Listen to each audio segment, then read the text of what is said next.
So anyways, it's the synchronous event that drops all the animals to their knees. So there's the sun coming out and there's shining on them, and all the primates go mad for that, and that's of course exactly what we do when we applaud. And then we switch to Scar. Now Scar is Mufasa's brother, evil brother. The king always has an evil brother, and so does the hero. The hero always has an adversary, and the reason for that is the king always has an evil brother, and that means that the state always has a tyrannical element. And the tyrannical element exists for two reasons. One is the state deteriorates of its own accord. And that's an entropy observation. What that means is that the state is a construction of the past, right? But the present isn't the same as the past.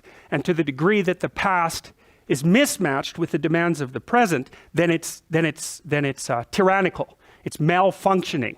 And so it's a continual problem with the state. It's always 2 steps behind the environment. And so then that means that the awareness of living people has to update the state.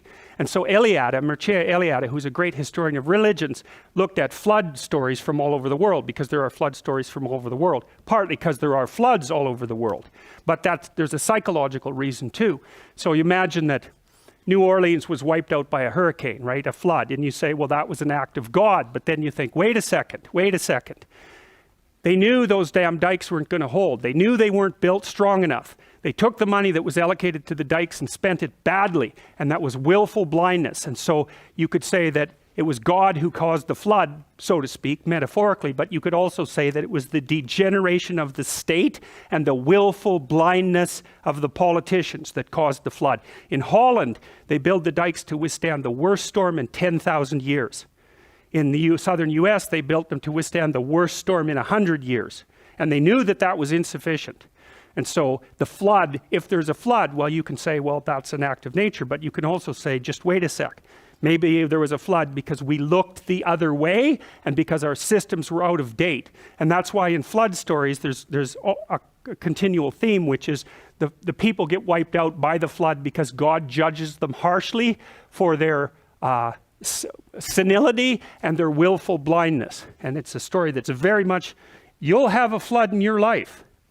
Right? It'll be a flood of chaos, and you'll find of one form or another, and you'll find when you investigate the causes of the flood that some of it will be, and sometimes this is the case, it's just random. You just got singled out, you got a terrible disease, and that's the end of you, or something like that. But there'll be other situations where the flood comes and you're surrounded by chaos, and you'll look into it and you'll think, I knew this was coming. I knew I wasn't paying attention. I knew I hadn't sorted things out. And the consequences of that will have cascaded and wiped you out. And then you're in real trouble, because not only did you get wiped out, but you also know it's your fault. And that is not a good thing. That makes you bitter and resentful and murderous when that happens. So anyway, Scar is scarred, right? So what that implies is he's had a pretty rough life, and he's kind of skinny, and he said he was born in the low end of the gene pool, and so he has reasons to be resentful. He's also hyper intelligent and rational, and it's one of the things you see very commonly about the evil adversary of the state or of the individuals, often intelligent and hyper rational. And the best commentator on that was probably John Milton in Paradise Lost, because that's how he represents Lucifer, or Satan, who's the spirit of rationality and enlightenment, strangely enough, hence Lucifer, the bringer of light. And the reason for that, as far as I can tell, and this is something that Milton figured out when he compiled all these ancient stories about evil and tried to make them coherent, was that the problem with rationality is that it tends to fall in love with its own productions. Right? And so then it comes up with a theory, and it makes that a totality, and then it won't let go. So the rational mind has a totalitarian element. And we know that to some degree because that kind of rationality seems more left hemisphere focused, and the left hemisphere tends to impose structured order on the world and be updated by the right hemisphere. And the right hemisphere generally updates it with negative information and with fantasy.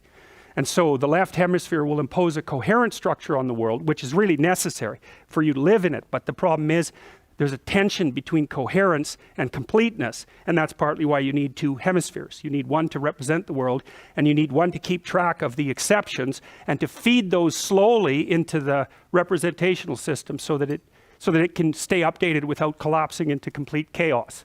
So anyways, Scar And he's got this like droopy mouth and this whiny, arrogant voice, and he feels hard done by, and he's resentful.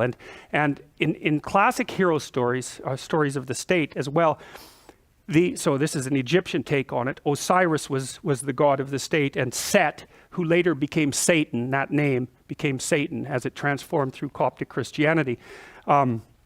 Osiris had a brother named Set, and Set, he didn't pay attention to Set, enough attention. And Set was always scheming to overthrow the kingdom, just like Scar is. And the Egyptians said straightforwardly that the reason that Osiris got overthrown by Set, he got chopped into pieces, and his pieces distributed throughout the state in the mythological representation. And those pieces were actually the provinces of Egypt, technically speaking. So, and that's what the Egyptians thought, so that's quite cool. But the Egyptians said explicitly that the reason that Osiris got overthrown by Set was because he was willfully blind. Old, senile, and willfully blind. Same idea as the flood myth. You don't see that quite here because Mufasa is sort of onto Set or to Scar, but Scar is more treacherous than Mufasa believes, and he gets at Mufasa by going through his son, by playing on the impulsivity and juvenile qualities of his son. And so obviously there's some antagonism between these two, as you can see by their facial expressions there. And there's the good example of Scar. You know, he's got that droopy, kind of whiny, malevolent face and that malevolent voice that Jeremy Irons pulls off so incredibly well. And he's always skulking. He's a creature of the night. He always skulks around. He's not a creature of the day in any sense of the word. And, you know, obviously Mufasa is golden like the sun, and Scar is dark like the night. That's another clue, another hint.